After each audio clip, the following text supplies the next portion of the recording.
When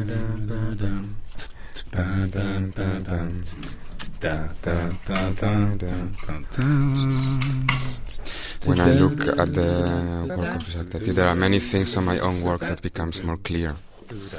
And one of these, for example, is the relation with humanity. I mean, Jacques Tati has this big paradox between this society, which he pictures always as a society in modern times and with a lack of communication, and he always contrasts that with very human characters. And many times there is a lot of lightness for subjects that usually are quite tough. And I think that relation we are trying to keep in the piece as well.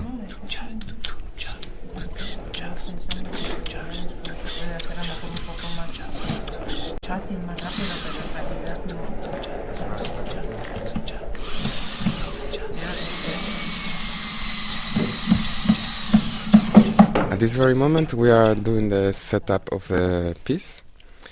And Alex is building up a construction that the people here in Kortrijk, in Buda, they did for us.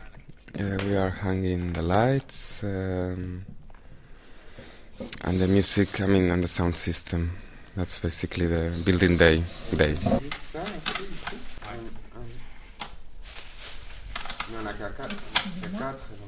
We are trying to work in a space that it's in between both. So, like from cinema, we are creating a theater piece. And it takes a lot from cinematographic language, and we are also trying, like in the setup in itself. I mean, we are building this construction. It's going to be a kind of a screen where actually nothing is projected. And on top of the screen, we are working with subtitles, which has a relation with cinema, of course, but we are changing this position because usually subtitles are at the bottom. We are putting it on top of the screen. And yes, and then during it, inside it, the way we were working in the space, it has a lot to do also with kind of this premier plan, deuxième contre-plan, and things like that.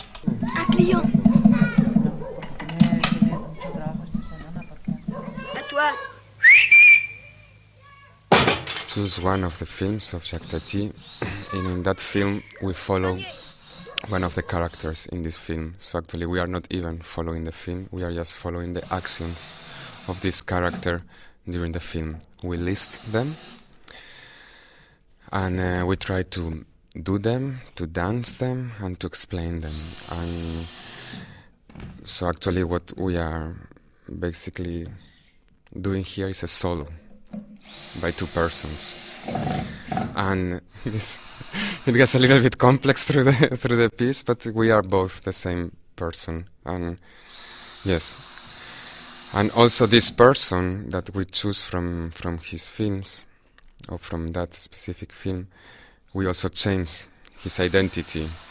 So actually the person we are talking about, it has no relation in terms of identity with the person we took the actions from. Tu lo chiami solo un vecchio sporco imbroglio, ma è uno sbaglio, è petrolio, troppo furbo per non essere sincero, ma è davvero oro nero. There were several ideas, and it took us 6 weeks to center everything into kind of not in one line, but just in a one base.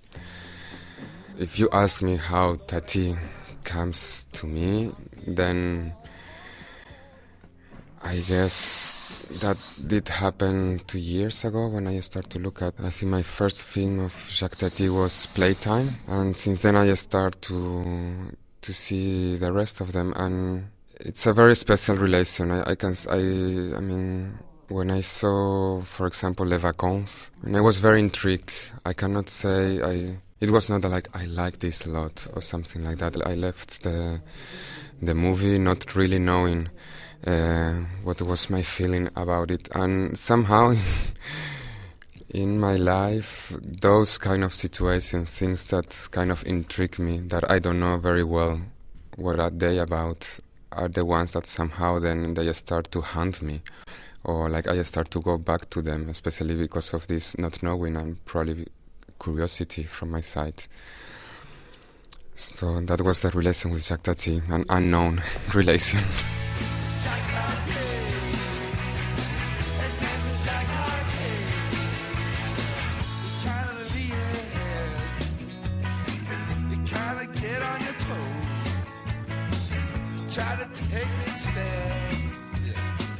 What mostly attracts me from Jacques Tati is his conception of art. And I will say there is something very democratic in the work of Jacques Tati. I mean, in the films of Jacques Tati, where everybody gets a moment or his role. The works, his films are not around main protagonists, as you could see in Chaplin or Buster Keaton. I mean, especially in Playtime, he's almost withdrawing himself. And and we also know from his next movie that he never made was called Confusion. He wanted to begin the movie by killing Monsieur Hulot. So I mean, this, what I could say also, to get maybe a little bit more philosophical, it's also like Jacques Tati in terms of burlesque. I think he's also the first artist who is completely changing the scene. So I need to quote Bergson here, Les Rires, the Henri Bergson, which was during the last century the main book about comic and burlesque, which has to do with repetition and rigidity, lack of flexibility, and where the main character makes fun because of his not knowing how to deal with reality. And I think Jacques Tati is one of the first ones who start to question that.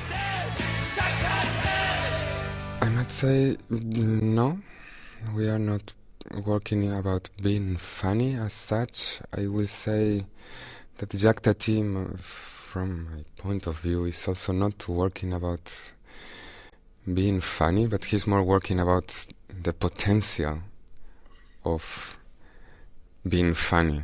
I mean, basically, if you see the work of Jacques Tati, things seem that are going to happen, and in the last moment they don't happen. And I mean, that's actually one thing that maybe I should have said before. That's something that also attracts me, how he works with the potential of humor, but he never arrives, he never makes the gag. There is almost no gags. It's always, mostly I would say it's what it's called non-gag. So I'm also very personally interested in humor. I like very much humor. Not that with that I'm pretending to be funny or to do a comic piece. It's not my intention, but I'm always happy with a smile.